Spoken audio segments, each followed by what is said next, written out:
Alhamdulillah nahmaduhu wa nasta'inuhu wa nastaghfiruh wa na'udzu billahi min shururi anfusina wa sayyiati a'malina may yahdihillahu fala mudilla lahu wa may yudlil fala hadiya lahu asyhadu an la ilaha illallah wahdahu la syarika lahu wa asyhadu anna muhammadan abduhu wa rasuluhu la nabiyya ba'dahu.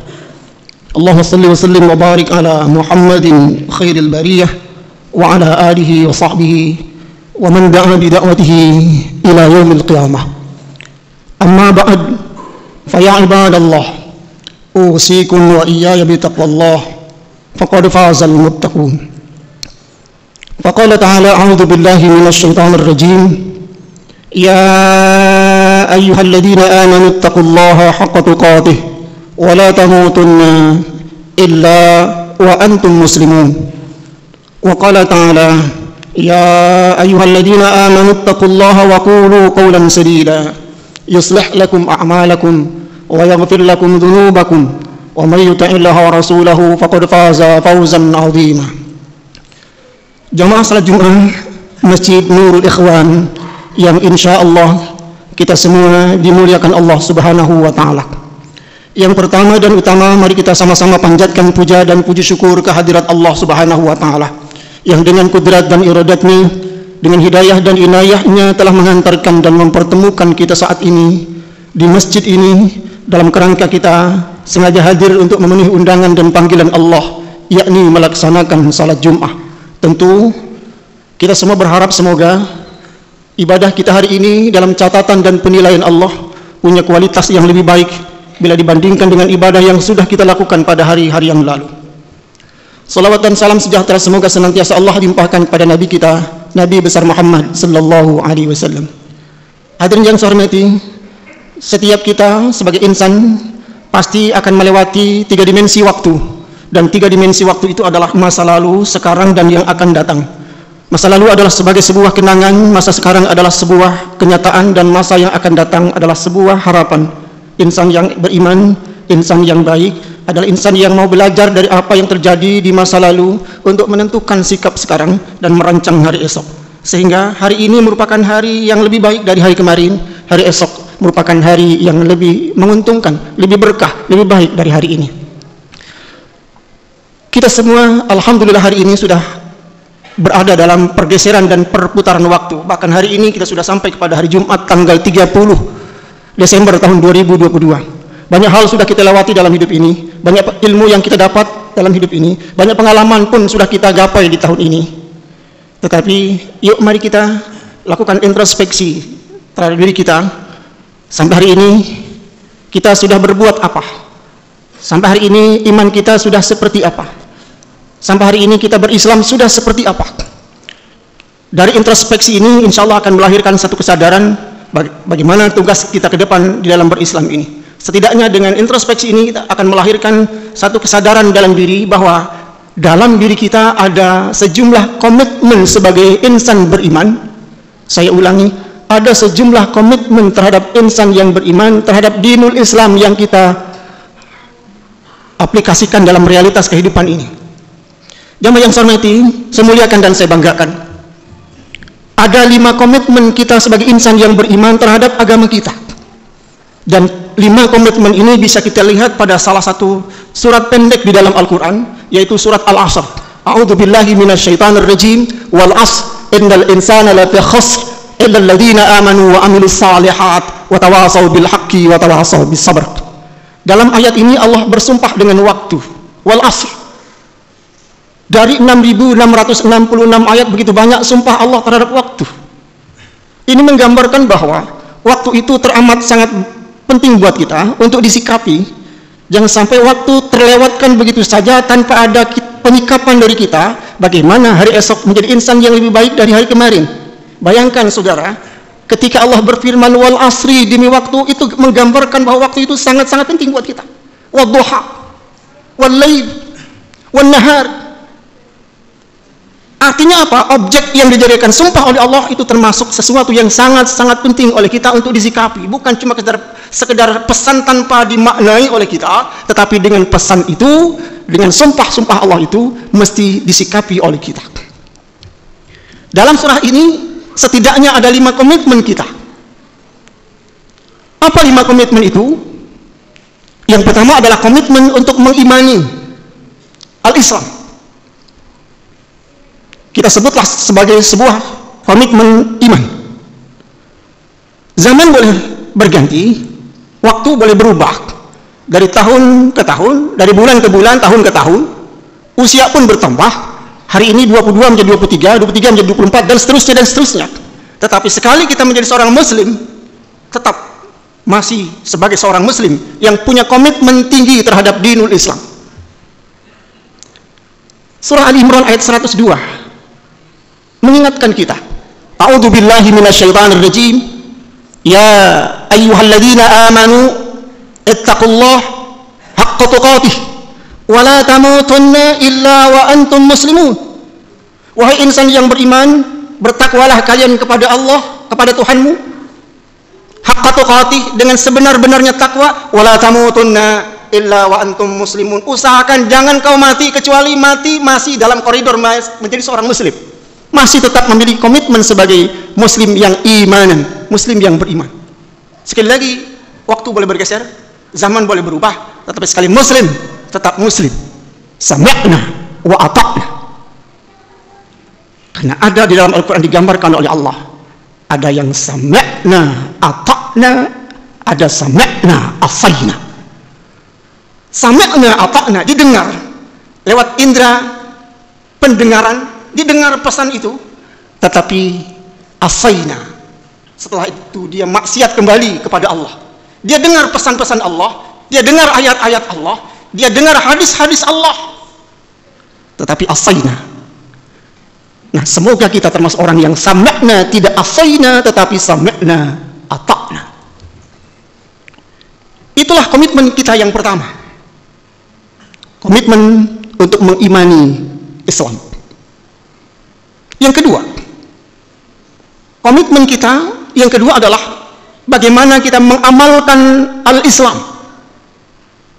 Kita khawatir kita menjadi seorang muslim, tetapi seiring dengan berjalannya waktu, mulai kendor kita mengamalkan ajaran-ajaran Allah, lantaran hampir setiap waktu kita mendapatkan pengaruh-pengaruh yang negatif dari luar.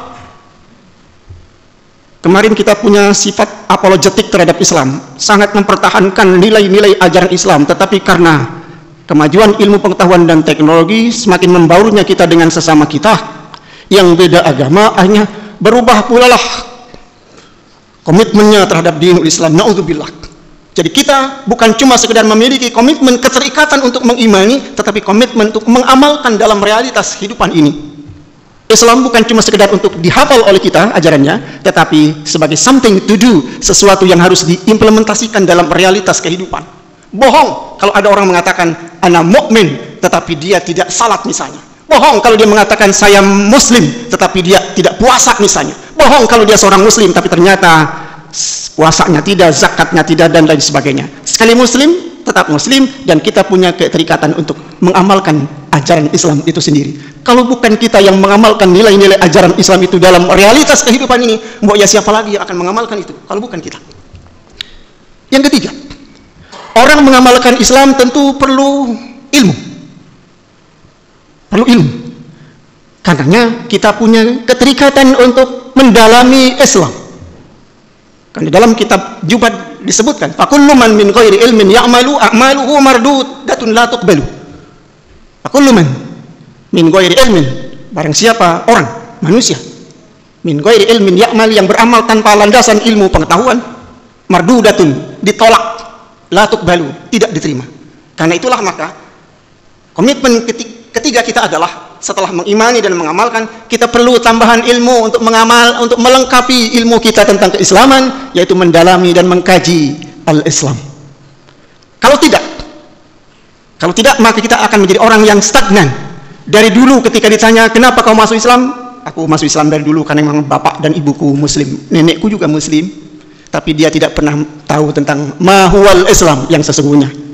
What's the meaning of Islam? Dia tidak tahu. Kenapa begitu? Karena dia nothing at all. Dia sama sekali tidak belajar tentang Islam. Dia Muslim, tapi dia tidak pernah mengkaji dan menggali tentang Islam. Naudzubillah. Yang keempat, komitmen kita terhadap Islam adalah komitmen untuk tawasau bil haqqi wa tawasau bis sabr, yaitu komitmen untuk mendakwahkan Islam. Tentu mendakwahkan Islam kepada saudara-saudara kita yang Muslim. Sebab mendakwahkan Islam kepada orang lain yang beda agama diatur, kita terbentur oleh keputusan menteri, dua menteri, di mana orang yang sudah beragama kita tidak boleh didakwahi oleh kita. Kita hanya berdakwah memperbaiki nilai-nilai iman saudara-saudara kita yang lunak-lunak, yang lembek-lembek, dibangkitkan kembali semangat juangnya, semangat beramalnya oleh kita. Karena itu An-Nahl ayat 125 ingatin kita semua, ud'u ila sabili rabbika bil hikmah. Ajaklah. Kemana mengajaknya? Ila sabili rabbika bil hikmah, kepada jalan ajaran Tuhanmu, aidinul Islam, bil hikmah, dengan penuh bijaksana. Wal mau'izatil hasanah wajadilhum billati hiya ahsan inna rabbaka huwa a'lamu biman dhalla an sabilihi wa huwa a'lamu bil muhtadin. Kita semua punya kewajiban untuk dakwah, mendakwahkan da'il Islam. Dakwah kepada sesama kita. Tetapi tentu memang ada regulasi yang begitu banyak di dalam Al-Quran. Misalnya, atamuruna an-nasa bil birri wa tansawna anfusakum wa antum tatluna al-kitab afala ta'qilun. Cuma sekedar ngajak orang, tetapi yang ngajak tidak mengimplementasikan ajaran Islam. Mengajak just talking, cuma omong doang. Karena itu pendakwah dituntut untuk lebih awal mendahului di orang lain untuk mengamalkan dan melaksanakan ajaran agama. Kabura maqtan indallah antakulu ma la taf'alun. Dosa besar antakulu ma la taf'alun. Kau ngomong, kau bicara, tetapi yang kau bicarakan tidak kau lakukan dalam realitas ini. Karena itu mulailah dari diri kita sendiri, baru ke orang lain. Mulai dari badan sekujur, batur sakasur, batur sadapur, batur salembur, dan seterusnya dan seterusnya. Inilah dakwah kita. Yang terakhir, komitmen kita terhadap Islam adalah komitmen bersabar di dalam Islam.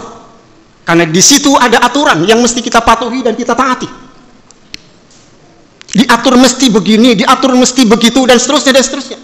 Dan aturan itu adalah sesuatu yang harus kita amalkan dalam realitas ini. Kadang berat, tapi berat tidak berat harus kita laksanakan. Kadang malas kita berangkat ke masjid, malas tidak malas kita mesti berangkat ke masjid. Masa kita kalah orang yang kurus kering, yang loyo, tapi dia mau berangkat ke masjid. Sementara orang yang badannya kekar, sterek badannya, sehat fisiknya, tapi sangat malas ke masjid. Itulah tuntutan dan tantangan buat kita dalam dakwah ini. Karena itu mesti sabar dalam berbagai hal yang kita hadapi di lapangan pada saat kita menghadapi aneka masyarakat dengan tipologi yang macam-macam. Jamaah yang saya hormati, saya muliakan dan saya banggakan, itulah komitmen kita sebagai seorang muslim. Mengimani, mengamalkan, mendalami, mendakwahkan, dan bersabar di dalam Islam.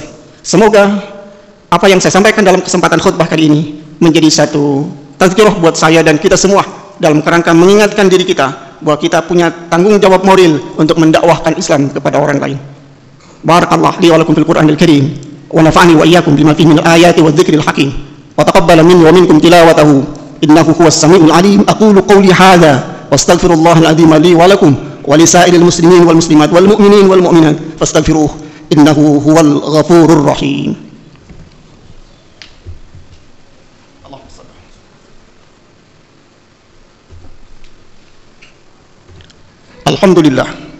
الحمد لله الذي أمرنا بالاتحاد والاعتصام بحبل الله المتين. أشهد أن لا إله إلا الله وحده لا شريك له إله الأولين والآخرين وأشهد أن محمدا عبده ورسوله رحمة للعالمين.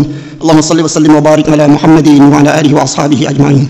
أما بعد فيا عباد الله أوصيكم ونفسي بتقوى الله وطاعته لعلكم تفلحون. فقال تعالى إن الله وملائكته يصلون على النبي يا أيها الذين آمنوا صلوا عليه وسلموا تسليما. اللهم صل على سيدنا وحبيبنا وشفيئنا ومولانا محمد وسلم رضي الله تعالى عن ساداتنا أصحاب رسول الله أجمعين آمين يا رب العالمين. اللهم اغفر للمسلمين والمسلمات والمؤمنين والمؤمنات الأحياء منهم والأموات إنك سميع قريب مجيب الدعوات ويا قاضي الحاجات. ربنا ظلمنا أنفسنا وإن لم تغفر لنا وترحمنا لنكونن من الخاسرين. ربنا آتنا في الدنيا حسنة وفي الآخرة حسنة وقنا عذاب النار والحمد لله رب العالمين. عباد الله إن الله يأمر بالعدل والإحسان وإيتاء ذي القربى وينهى عن الفحشاء والمنكر والبغي